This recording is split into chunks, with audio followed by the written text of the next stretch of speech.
Crank case heater क्यों use किया जाता है रेसिप्रोकेटिंग के अंदर? तो क्रैंक केस हीटर सबसे पहले आपको बता दूं, ये क्रैंक केस हीटर क्या होता है। जो केस होता है, जो कंप्रेसर का केस होता है, क्रैंक केस, तो उसके अंदर हमारा ऑयल होता है, उसको हम हीट करने के लिए क्रैंक केस हीटर यूज करते हैं। हेलो गाइस, कैसे हैं आप लोग? उम्मीद है आप लोग अच्छे होंगे। तो दोस्तों, एचवीएसी के इंटरव्यू क्वेश्चन आंसर के आज के एपिसोड में मैं आपको कुछ ऐसे क्वेश्चंस बताऊंगा जो अक्सर आपको इंटरव्यू में पूछे जाते हैं।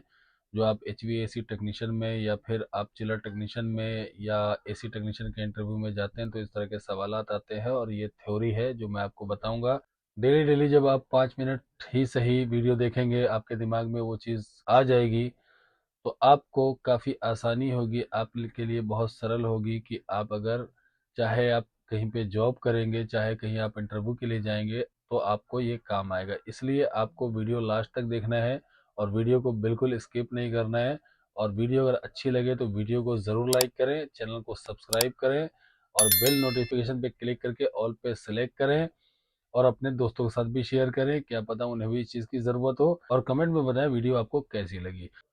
तो मैं आज का जो सबसे पहला क्वेश्चन है, ये विच oil is used in reciprocating compressor. Compressor में, रेसिप्रोकेटिंग कंप्रेसर में कौन सा ऑयल यूज किया जाता है? तो दोस्तों, रेसिप्रोकेटिंग कंप्रेसर में नॉर्मली कैपिला डी जो कैल्टेक्स कंपनी का है और कैपिला बी जो जीराइस कंपनी का है, नॉर्मली ये यूज किया जाता है। तो जो हमारा अगला क्वेश्चन है, what should be desirable properties of a good oil suitable for this type of compressor.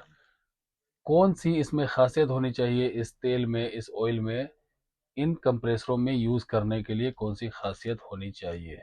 तो सबसे पहला है, it should have low freezing point. इसमें लो फ्रीजिंग पॉइंट होना चाहिए। सेकेंड है, it should be well mixable with gas. मतलब ये गैस के साथ अच्छे से मिलना चाहिए, मिक्स होना चाहिए। जो थर्ड आंसर है, it should be enough velocity. इसका जो वेलोसिटी है वो अच्छा होना चाहिए ऑयल का।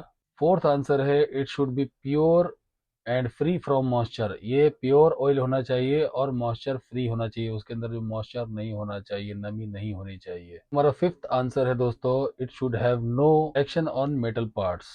इसका कोई भी एक्शन मेटल पार्ट्स पे नहीं होना चाहिए। और सिक्स्थ आंसर है, इसका छठा जो आंसर है, it should stand on high temperature. मतलब हाई टेम्परेचर पे भी ये सही होना चाहिए।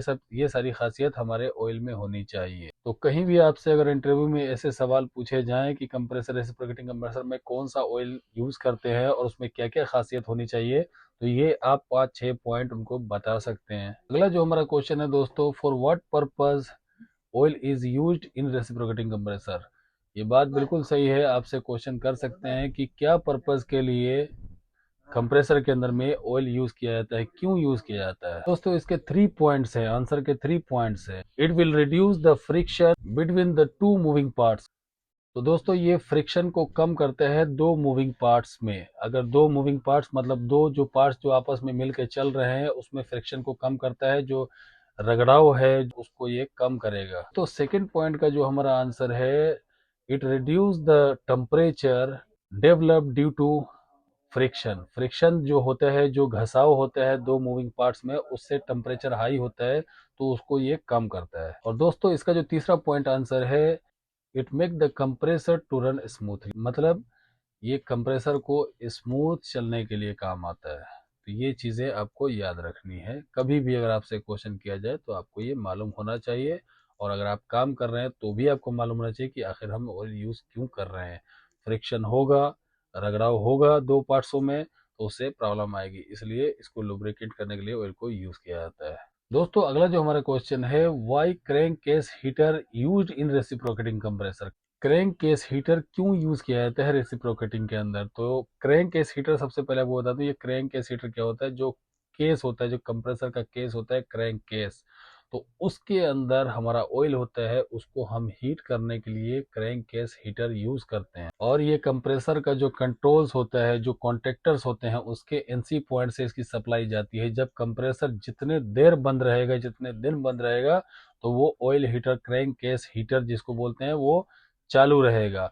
और जब कंप्रेसर स्टार्ट हो जाएगा तो क्रैंक केस हीटर बंद हो जाता है। क्रैंक केस हीटर को शॉर्टकट में सीसीएच बोला जाता है। और दोस्तों, इसको क्यों यूज किया जाता है, तो आपको मैंने बता दिया कि ये इसको ऑयल को हीट करने के लिए यूज किया जाता है, क्योंकि अक्सर ऑयल ठंडा होता है हमारे कंप्रेसर में, तो फ्रिक्शन को नहीं रोकेगा, फ्रिक्शन को कम नहीं करेगा, इसलिए इसको हीट किया जाता है ताकि ऑयल सही लुब्रिकेट कर सके। अगर सही लुब्रिकेट नहीं करेगा तो मैकेनिकल पार्ट्स टूट सकते हैं और हमारा कंप्रेसर खराब हो सकता है। दोस्तों अगला जो हमारा क्वेश्चन है इसी से रिलेटेड है, how does a oil crankcase heater work?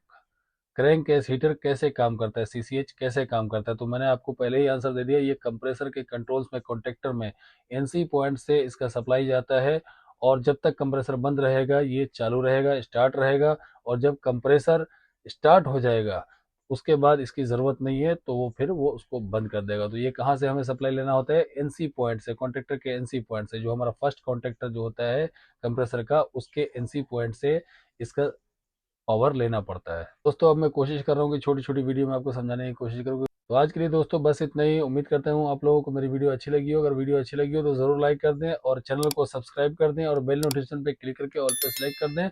बस इतना करना है और अपने दोस्तों के साथ भी शेयर करें। और वीडियो आपको कैसे लगी कमेंट करके ज़रूर बताएं। Thank you very much for watching my video. Bye bye.